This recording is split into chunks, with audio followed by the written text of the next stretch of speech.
งสียามไปเบิ่งสายแดนระหว่างเม็กซิโกกับอเมริกา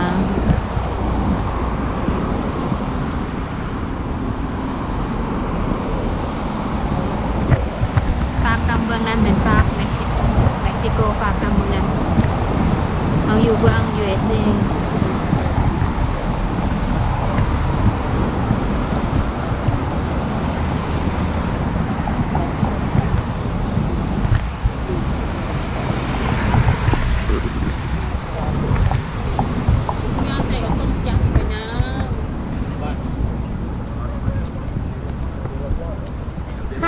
ข้าม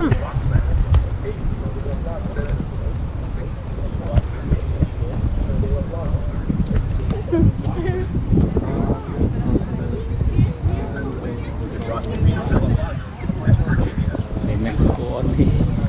ใส่เม็กซิโกเลยใส่ no US return เอาตัวนั่นแหละ เม็กซิโกno US no จากเม็กซิโกเลย เข้าไปที่เกาะเม็กซิโกนี่ to cross Virginia at Camino de la Plaza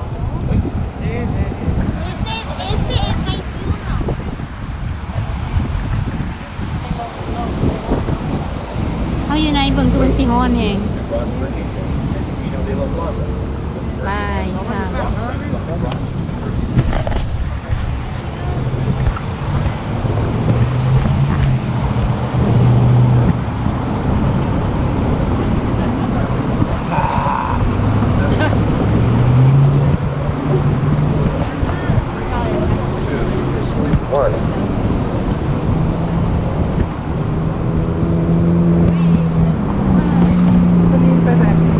ที่ไปเม็กซิโก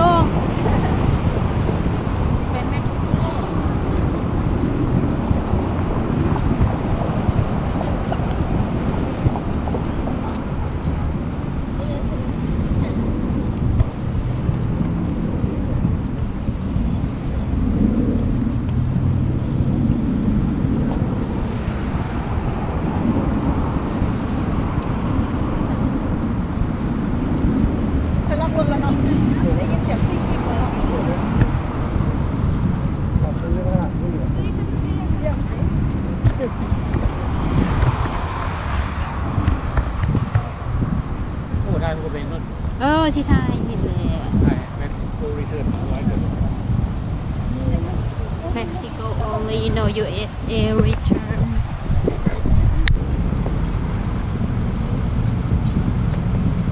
เม็กซิโก only อ๋อไปเขาบอกเขาจะไปเม็กซิโกนี่แมนเลี้ยวซ้ายแมนบอ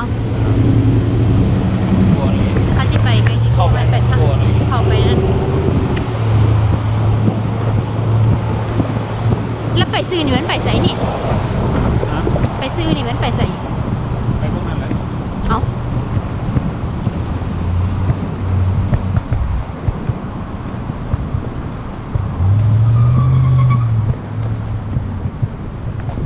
ทางซื้อแม่นอย่างละอันนี้ก็จะเห็นอีก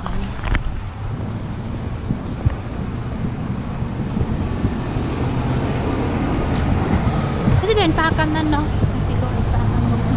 ไปถามแล้วอันนี้หัวขามไป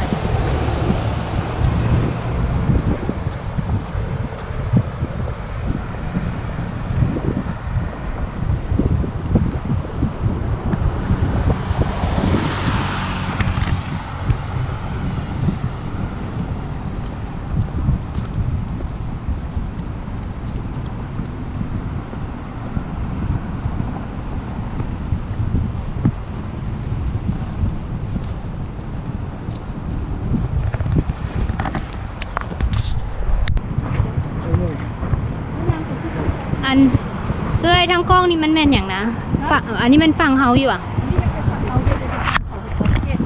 อ๋อบอลถ่ายวะ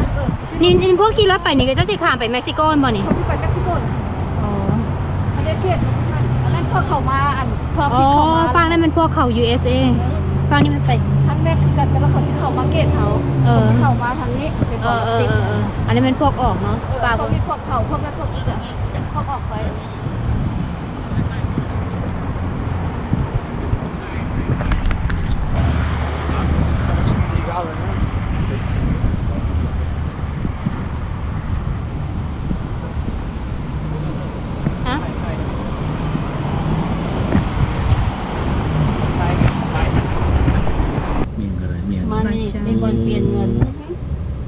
Max exchange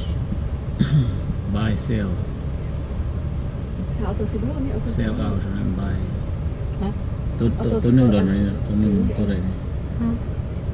18,000 ซื้ ลู อก พา โล กิ้ง13 ดอล แต่ว่าเป็นดอลเลยเนาะ1ดอล 18 ดอล18 อันเปโซจุด something ที18 เปโซตัว1 ดอลลาร์ไม่ใช่18 เปโซ บ่เห็นบ่เห็น 315 บ่เห็นจุดเด้ บ่แม่น18,000เลยเม็กซิโกมันก็สูงเติบ 18 18 เปโซ something มันยะวางหลายๆนะมันบริโต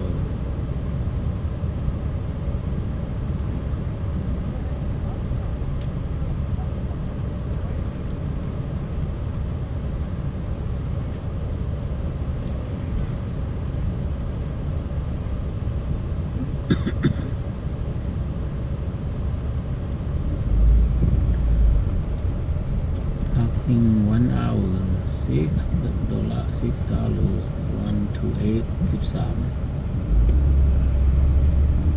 อู้ออกมาจากเส้นได้ยังไง ออกมาจังได้ได้จังได้ You mother ว้าว พอซอยรีโมอีก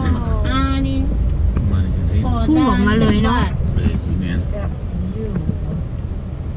เย่ FU โอ้ยคันเอาขี่รถ สีเห็นบ่สุดแล้วนี่สุดไฟแดงนี่ ให้มาบ่โอ้ยางมาสุดที่เป็นกี่นี่ ไฟไฟ นับถือนับถือ สียางมาสุดนี่แหละนี่แหละ ว้าวนับถือนับถื โอ้เฮามาถึงพี่อยู่เนี่ยน้อง มาสุดอยู่ตรงเดียวต้นยิ้วเด่น อันนี้มันบอล ต้นนิ้วนะต้นนิ้วนะ ต้นนิ้วนะนี่ ใส่ต้นนิ้ว นี่ สี่ ให้มาต้นนิ้ว สี่ทิ่ม นิ้วนะพวกใดเฮ็ดดีเฮ็ดบ่ดีเนี่ยมันตกไปตกนรกแล้วก็เอาขึ้นนิ้วนะ เจ็บว่าปีนต้นนิ้ว บ่เจ็บแล้วบ่เคยขึ้นเทื่อ เอา